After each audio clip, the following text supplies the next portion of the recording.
What is up, everyone? Welcome back to yet another episode of First Date Unsolved.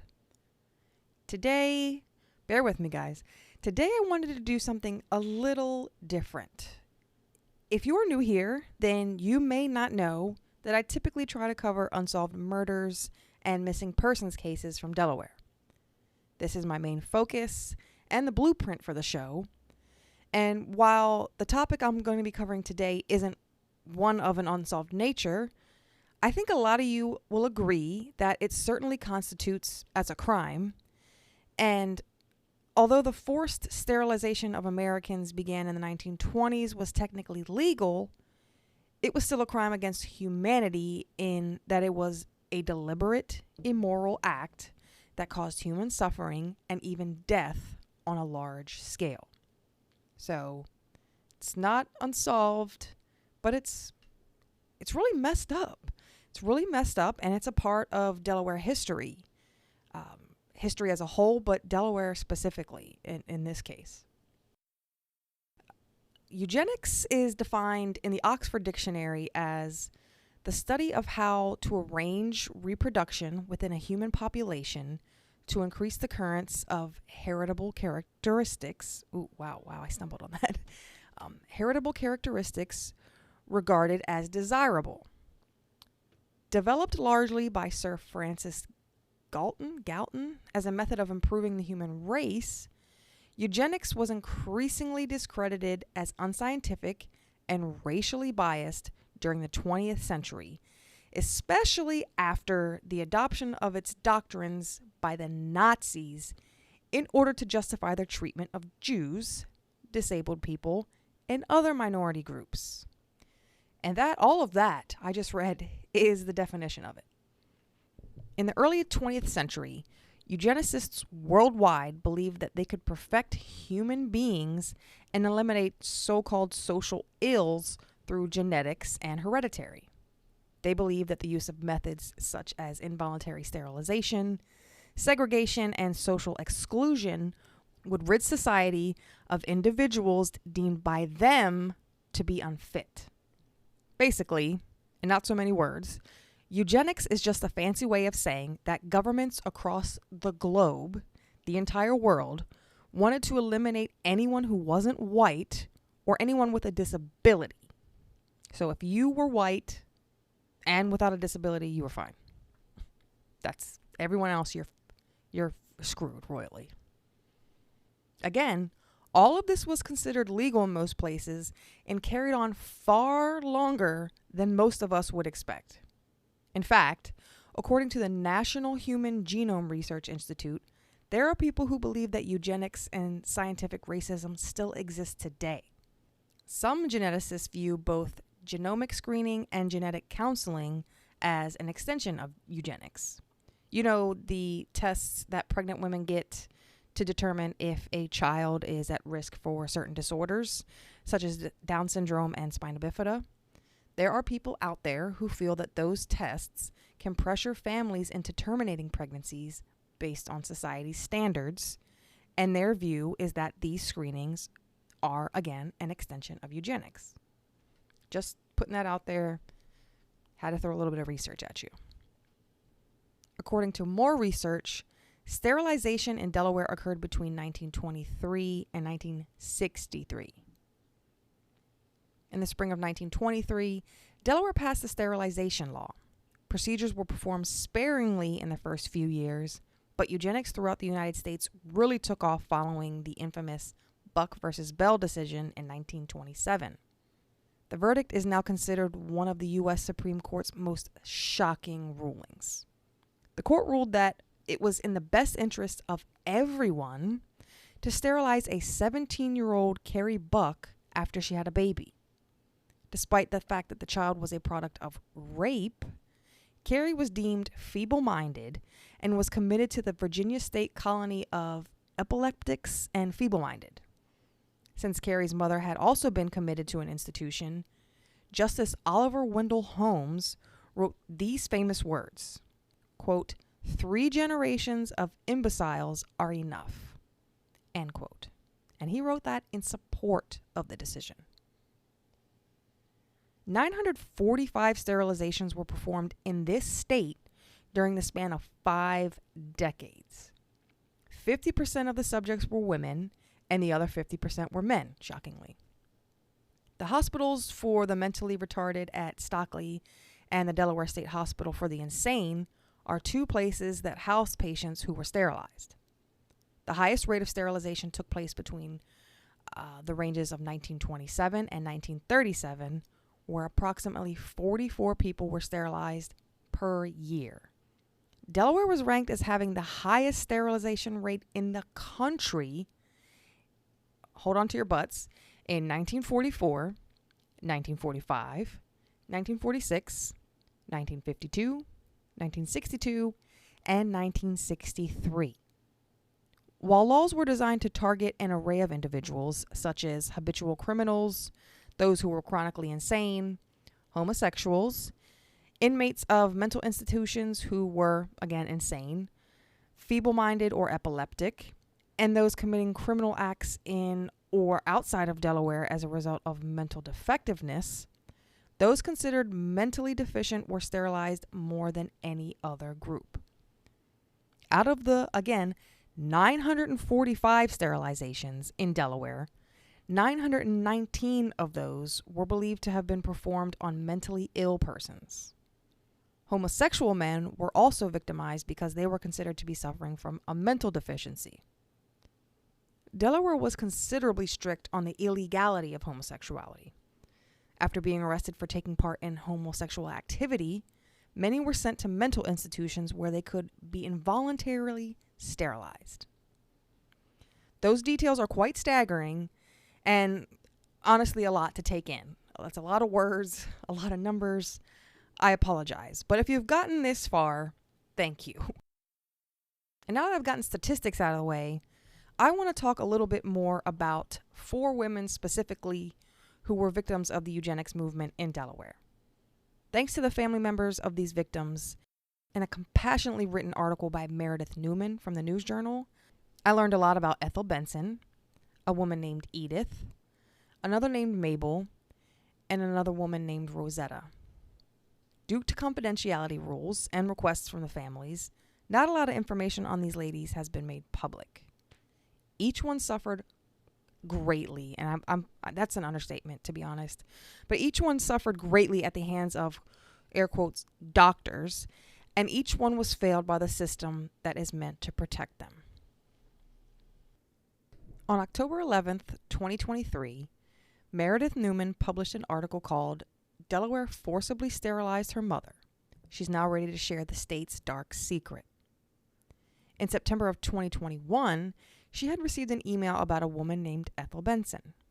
Ethel's granddaughter wrote to the reporter asking for help. Benson passed away in 1932, shortly after she was forcibly sterilized. Ethel's daughter was only 4 months old at the time and has no real knowledge or recollection of her mother. She is now 93 years old, or was 93 at the time of the article, and has never even seen a photo of Ethel. Meredith accepted the request and was sent on what she calls the most thrilling and heartbreaking reporting experience of her career. Here is some of what she was able to uncover. Ethel Benson was born in the year 1910. Her family lived in a small village on the Delaware-Maryland line, and she was the youngest of her siblings. Rachel, who was Ethel's mother, died sometime before Ethel's 20th birthday, and shortly after, a new woman by the name of Georgie came into the family's life. Unable to read or write, Daniel, who was Ethel's father, was able to find steady work at a nearby sawmill, despite his inabilities and despite it being the Great Depression. When Daniel would go off to work, Ethel was under Georgie's supervision. Rumors are that Miss Georgie allowed men into the home during these times, and they would, quote, have their way with Ethel. The Benson family was one of only 3 black families in town, so oftentimes the men who would visit Ethel were white. The family has described Ethel as strikingly beautiful, as well as handicapped or slow. That's their description, not mine. So the men around town would see lovely young Ethel And, they would come, put on the charm, they would flirt with her, lure her in, being the young, naive woman that she is. And Ethel's daughter, whom we'll call Shannon for the rest of this episode, believes that her mother was easily led and that these sexual relationships were not exactly consensual. She had no control, is what her daughter said. And if a man wanted to use her, he would use her.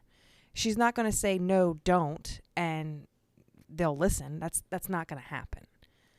And when I say that these men were allowed into the home to have their way with Ethel, it's in the sense that, again, Ethel was naive. She was young. A lot of young girls get taken advantage of, and that's what the situation was. It wasn't like Georgie pimping Ethel out, because that's kind of like what it sounded like at first. That wasn't the case. It's just that if the rumors of Ethel being special, I don't know how to say it nicely, but if the rumors of Ethel's mental capacity are true, then Georgie should have been more responsible. Georgie should have not allowed these men into the home, and that's where all that, having their way with her comes in.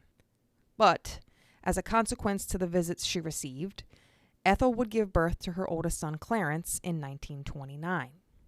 The summer of that same year, she became pregnant again, this time with Shannon.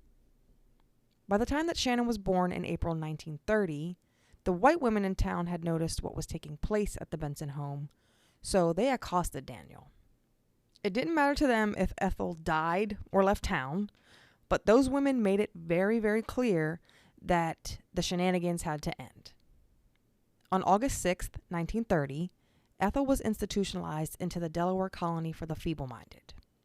According to records, when doctors examined her, they determined her mental age was that of a 6-year-old girl. Young Miss Benson was illiterate, black, and an unwed mother of 2 biracial children. So this poor girl has so much stacked against her. After a year of being at the institution, a commission filed an application for Ethel's sterilization.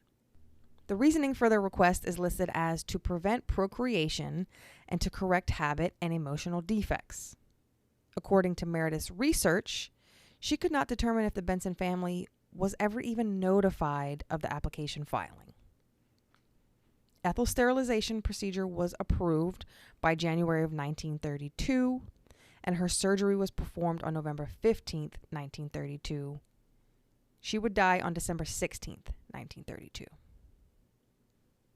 Dr. James Beebe, founder of the Beebe Hospital in Lewis, performed Miss Benson's sterilization. He made an incision into her abdomen and removed both of her fallopian tubes. He also cut out her clitoris for good measure. All of this was done just after penicillin had been discovered, so antibiotics weren't widely available to most people, but especially not for black mental patients. Ethel's death was a result of post-surgery complications. And as sad as Ethel's story is, it's not going to get any better, unfortunately. Next up, we have another woman named Edith. In 1945, a 36-year-old woman named Edith from Greenwood, Delaware, was committed to the Stockley Hospital. In her files, it's revealed that the state questioned if she was a competent mother. After leaving her drunk, good-for-nothing husband and their children in 1942, she became pregnant with another man's child. Edith was working as a housekeeper and was often approached by the man of the house. According to what she told doctors, this relationship was not consensual at all. She was quoted as saying, "She prefers sleeping in the barn to sleeping with the man." When doctors brought up the topic of sterilization during her psychiatric review, her response was that she would rather die than be cut. Despite her spirited reaction, Edith was recommended for sterilization, and I'm going to go ahead and guess that she was forced to undergo the surgery just like Ethel was. Per the article by Miss Newman, quote, "The News Journal was only able to find one woman who expressed interest in getting sterilized. Just one willing woman in that 50-year time frame. So all of those other women who were sterilized, it was done so against their will. Moving on, we have another woman named Mabel. Mabel was a bit tense. She wanted the doctor in Georgetown to like her, so she proudly spoke about her job vaccinating chickens. She had saved almost $50 so far performing her job. Taro Mians was the psychiatrist examining her. He noted how her white skin was dirty, same with the overalls she was wearing, and she smelled. He didn't find her to be particularly confident, and she couldn't read signs or do simple math. It was the spring of 1944, and the 22-year-old knew she was pregnant, but she was not sure when she was due. There was this man, and he was in the Army. He left for Massachusetts, Mabel explained, but he had written her 75 letters. He promised to marry her one day, and she held on to that. What Mabel likely thought of as a love story, the people in her community of Bethany Beach viewed as an immoral travesty. She was sexually delinquent and a menace to the soldiers stationed nearby, according to a report. That report from 1944 named Mabel and noted that she was institutionalized at Delaware Colony and recommended for sterilization. After examining her, Taro Mians recommended that Mabel be committed to Delaware Colony and advised that after admission, arrangements should be made for sterilization. And I may be out of line by saying this, but people, please sit back and imagine just for a moment that it's summertime. These soldiers are in the port. They're looking good in their uniform. They've been out to sea for some time. They want some companionship. You want some companionship. You're just living life, being free, having a good time. And your community doesn't agree with it. So you get thrown into a hospital and you're forced to be sterilized. And, it's just wild. It's wild to me. And the fourth and final unlucky lady we have here is Miss Rosetta. In 1955, a 25-year-old black woman named Rosetta was sent to Delaware Colony after being described as a procreative menace to the social and moral welfare of her community. She had 6 children, the oldest of whom was 10 years old. Since she was 25, that means she had her first baby when she was only 15. After being examined and discovering that the woman had only a 3rd grade education, the state viewed her as, quote, feeble-minded and incapable of caring for her children.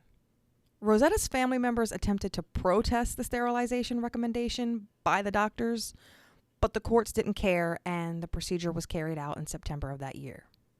It's unclear how long Rosetta was away, but when she was taken, so were her kids. Her 6 children were split up between 2 foster families until they were eventually returned to their aunts and grandmother. Other than being accused of reproducing too much, Rosetta also was known to have what now sounds like depression. Her oldest daughter remembers times where her mother couldn't seem to stop crying. The children were told that in order for their mother to come home, she, quote, needed to be fixed first. Fixed, meaning sterilized, in this instance. And after being released from the hospital, Rosetta seemed, quote, normal. Rosetta joined a church and donated her time to helping sick people. She never had another breakdown, and she never spoke about what went on while she was away. As of January 2022, 31 states and Washington, D.C. still have laws in place that allow for sterilization of disabled people. As of June 2023, Delaware is no longer one of those 31 states. There's still a lot of research out there and a lot more information in Meredith's article that I didn't cover, because she really gets into other doctors who perform these surgeries on unwilling patients. She covers the deplorable conditions of these places the patients were kept in, and she dives in deep to other laws and policies that were implemented during the eugenics era. If you are ever interested in diving deeper like she did into what went on in Delaware during that time, I highly recommend you check out her article. I will link it as always. And I'm going to link other informational pieces as well. I, again, apologize for all the statistics and numbers and science and stuff in the beginning of this episode. I had to cover that before I got into the stories, just so you kind of understood what went on. And this wasn't even that long ago. 1955? Rosetta was hospitalized in 1955. That's only 69 years ago. It's not like it's 200 years. 69 years ago. Thankfully, institutions aren't able to just lock you up and throw away the key anymore. You're not able to be arrested because your neighbors don't like your sexual habits. We still have a long way to go, but we are not where we were, to say the least. If you enjoyed this episode, thank you for sticking around. If you didn't, I'm sorry. I got to switch it up sometimes. I'm working with very little here, as you all well know. But if you thought nothing ever happened here, guys, you know you thought wrong.